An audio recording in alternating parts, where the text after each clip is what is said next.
तो सबसे पहली अकरेंस की हम बात करेंगे नाइट्रोजन को लेकर के। बेसिकली जो नाइट्रोजन है, मॉलिक्यूलर नाइट्रोजन के नाम से भी उसे जाना जाता है। 78% by volume in the atmosphere वो हमारे पास प्रेजेंट होती है। एटमॉस्फेयर के अंदर सबसे ज़्यादा परसेंटेज के साथ पाई जाने वाली गैस नाइट्रोजन ही है। बेसिकली अगर हम अर्थ क्रस्ट की बात करते हैं तो अर्थ क्रस्ट से ये हमें कंबाइंड फॉर्म में मिलती है, जैसे कि कुछ सोडियम नाइट्रेट की फॉर्म में हमें मिलेगी NaNO3 जिसको हम चिली सॉल्ट पीटर बोलते हैं, या पोटेशियम नाइट्रेट की फॉर्म में ये मिल सकती है जिसको हम इंडियन सॉल्ट पीटर बोलते हैं।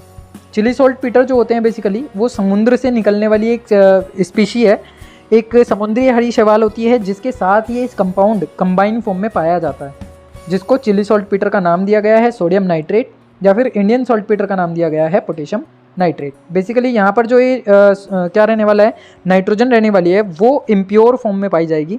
उसको हमें प्योर करना होगा बाय केमिकल और फिजिकल मेथड्स।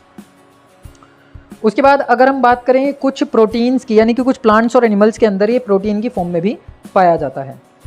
ये ओवरऑल एक ग्राफ लिया गया है जिसको हम पाई चार्ट के नाम से भी जानते हैं। नाइट्रोजन जो है उसके गैसियस सिलेंडर भी पाए जाते हैं और केमिकल लेबोरेटरी के अंदर कूलिंग एपरेटस के लिए नाइट्रोजन गैस के सिलेंडर्स का यूज़ किया जाता है।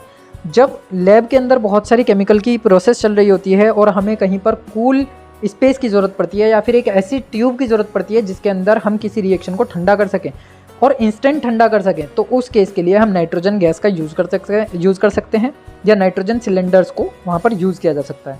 इसी तरीके से अगर हम बात करते हैं स्पाई चार्ट में, अगर हम देखें तो 78% ऑफ टोटल ओवरऑल दी 100% में से नाइट्रोजन गैस का पाया जाता है। 20.9% समथिंग ऑक्सीजन होती है, और जो ओवरऑल हमारे पास बचा बाकी का 1 से 2% पार्ट वो कवर करती हैं आर्गन गैस, अदर गैसेस का मिक्सचर और कार्बन डाइऑक्साइड। तो इस तरीके से हमारी एटमॉस्फेरिक गैस जिसको हम एयर बोलते हैं उसका कंट्रीब्यूशन कंप्लीट होता है। इसके बाद अकरेंस की बात करेंगे हम फॉस्फोरस को लेकर के। तो फॉस्फोरस की अगर मैं बात करता हूँ तो बहुत सारे मिनरल्स ऐसे हैं जिनको हम एपेटाइट फैमिली से कंसीडर कराते हैं, उन सभी के अंदर फॉस्फोरस पाया जाता है। जैसे कैल्शियम के बहुत सारे बड़े बड़े फॉस्फेट्स हैं या कैल्शियम के बहुत सारे हैलाइड्स हैं जो फॉस्फेट की कंबाइंड फॉर्म में पाए जाते हैं। तो इस तरीके से नेचुरली हम फॉस्फोरस को कंबाइंड फॉर्म में अकर करा सकते हैं। या फॉस्फोरस की हम बात करें तो ये प्लांट्स के अंदर, एनिमल्स के अंदर या लिविंग सेल्स या ह्यूमन बीइंग्स जो होते हैं उन सभी के अंदर एक एसेंशियल कॉन्स्टिट्यूएंट की तरह काम करता है, क्योंकि इनके बिना हमारी बॉडी की जो शेप है या बॉडी की जो डेवलपमेंट है वो कंप्लीट नहीं हो पाएगी। तीसरी चीज़ ये है कि ये अंडे में यानी एग्स में और मिल्क में भी अच्छी परसेंटेज के साथ पाया जाता है। इसी वजह से हमारी बॉडी को एक अच्छे न्यूट्रिएंट की ज़रूरत होती है, फॉस्फोरस की और कैल्शियम की ज़रूरत होती है। तो बेसिकली ये जो एपेटाइट फैमिली के कंपाउंड्स होते हैं, डॉक्टर्स इनको प्रेस्क्राइब करते हैं in different forms of the medicines, ताकि हमारी बॉडी के अंदर कैल्शियम की परसेंटेज और फॉस्फेट की परसेंटेज कंप्लीट तरीके से बनी रहे। इसके बाद आर्सेनिक, एंटीमनी और बिस्मथ की अगर हम बात करते हैं तो ये हमेशा कंबाइंड फॉर्म में पाए जाएंगे।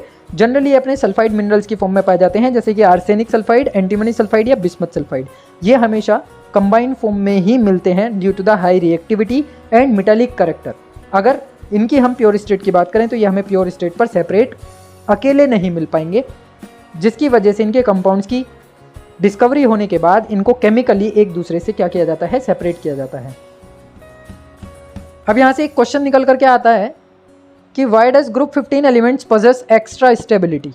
15th ग्रुप एलिमेंट्स के पास एक्स्ट्रा स्टेबिलिटी क्यों होती है, किस वजह से हम 15th ग्रुप के एलिमेंट को 13th, 14th, 16th, 17th इन 4 ग्रुप के एलिमेंट्स के कंपैरिजन में मोर स्टेबल मानते हैं। तो उसके पीछे का एक कॉन्सेप्चुअल रीज़न है कि इनका जो जनरल इलेक्ट्रॉनिक कॉन्फ़िगरेशन है वो NS2 है। अब NS2 कम्प्लीटली फिल्ड है क्योंकि s ऑर्बिटल में केवल 2 ही इलेक्ट्रॉन आ सकते हैं, तो मैक्सिमम नंबर ऑफ इलेक्ट्रॉन्स यहाँ पर फुलफिल हैं according to the Hund's multiplicity rule. साथ ही साथ अगर मैं p सबशेल की बात करता हूँ तो ये मेरे पास p सबशेल मैंने बनाया, इसके अंदर 3 ऑर्बिटल हैं।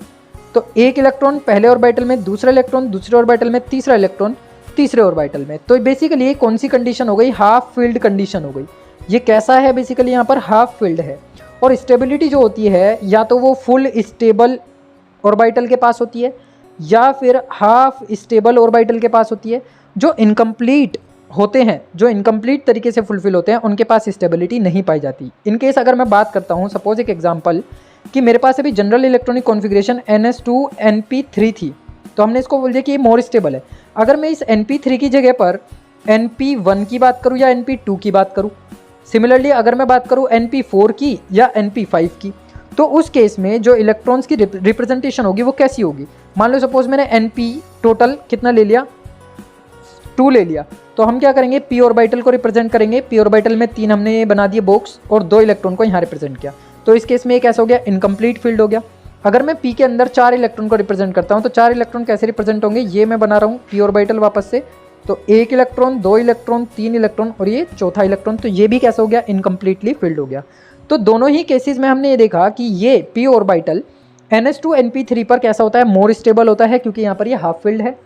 और बाकी अगर मैं Np2 कर दूँ या Np4 कर दूँ या Np5 कर दूँ तो उस केस में ये कैसा हो जाता है, अनस्टेबल हो जाता है due to the half filled, due to the incompletely filled orbitals. और जब ये इनकम्प्लीट तरीके से फिल्ड होगा तो वहाँ पर इलेक्ट्रॉन्स को रिलीज कराना या इलेक्ट्रॉन्स को ऐड कराना हमारे लिए आसान होगा।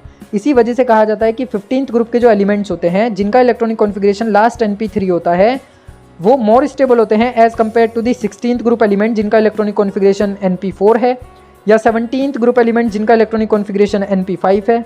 सिमिलरली 13th ग्रुप और 14th ग्रुप एलिमेंट से ज़्यादा स्टेबल पाए जाते हैं। तो सीधा सा आपको क्या चेक करना है वहाँ पे, स्टेबिलिटी के लिए हम ऑर्बिटल्स की फुलफिलमेंट और हाफ फुलफिलमेंट को चेक करेंगे।